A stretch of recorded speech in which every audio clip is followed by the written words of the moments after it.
Malta is a small archipelago in the Mediterranean Sea.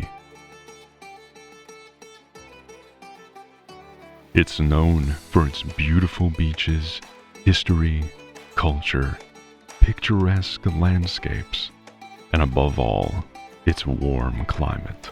Malta has been a strategic place for sailors for centuries and has played a huge role in global trade.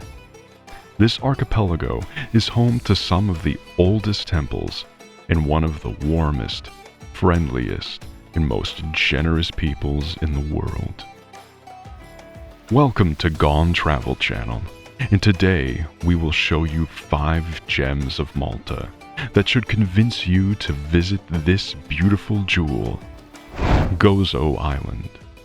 If you're looking for a place to relax and unwind, look no further than Gozo Island. This island is calmer than the main island. You can spend your days swimming in the azure waters of the Mediterranean or walking through the gorgeous landscape of Marsaxlokk, a perfectly secluded spot for swimming and diving. If you're feeling athletic, you can challenge yourself with some rock climbing or kayaking.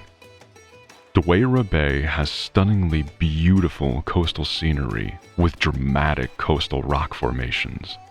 If you prefer something more low-key, there are plenty of museums where you can learn about Malta's history and culture.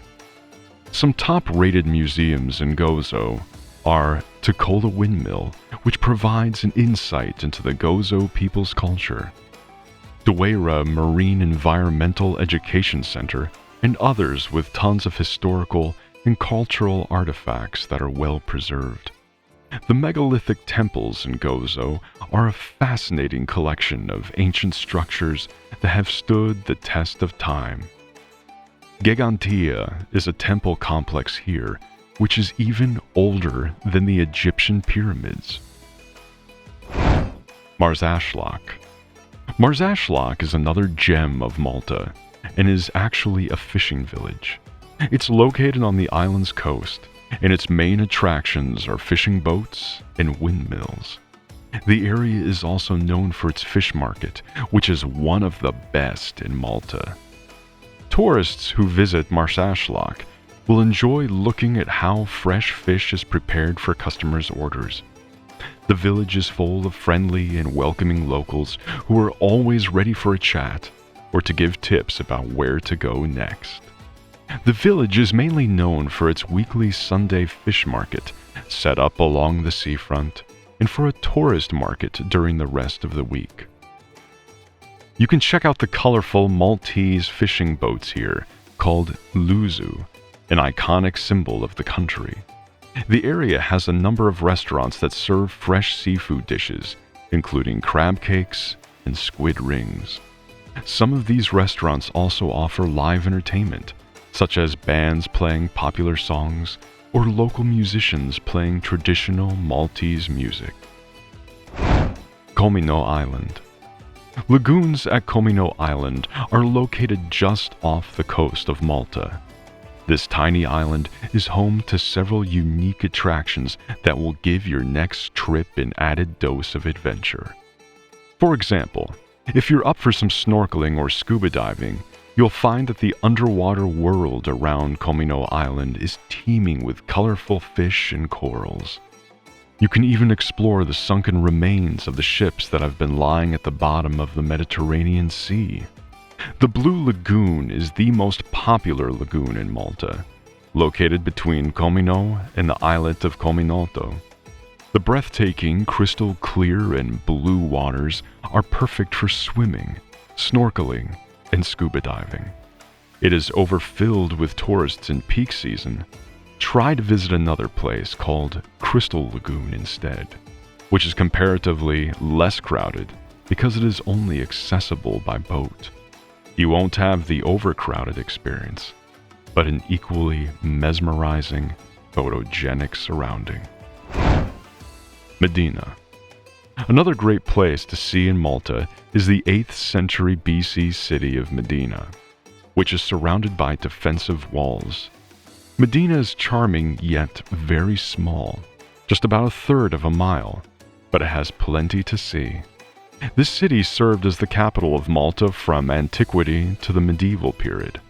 Mdina is a UNESCO World Heritage Site and one of the top destinations in all of Malta. And for good reason. It is Europe's finest example of an ancient walled city.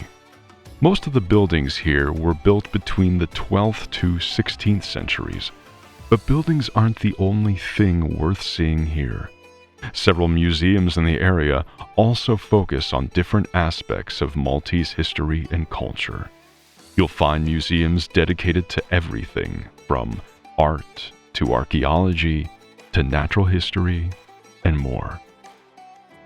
Mdina is also known as the Silent City because when the capital was moved out of here, it became so uninhabited that people started referring to it as a ghost town. Mdina boasts some of the most beautiful architecture you will ever see, from elaborate Baroque churches to medieval streetscapes, catacombs, and fortifications. Valletta. Now that we have explored Malta's many historical and natural gems, let's look at what the capital city of Valletta has to offer. The Maltese capital is a fantastic city to visit if you're looking for a short trip that's packed with history. From the moment you step off your boat and onto the shores, you'll be greeted by the city's walls, which were built by the Knights of Malta during their rule over Valletta. These walls offered protection against the invading Turks in the Middle Ages.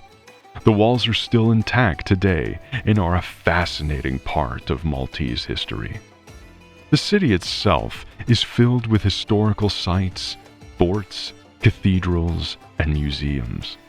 Valletta also hosts fun-filled festivals and carnivals and is also known for its food and wine.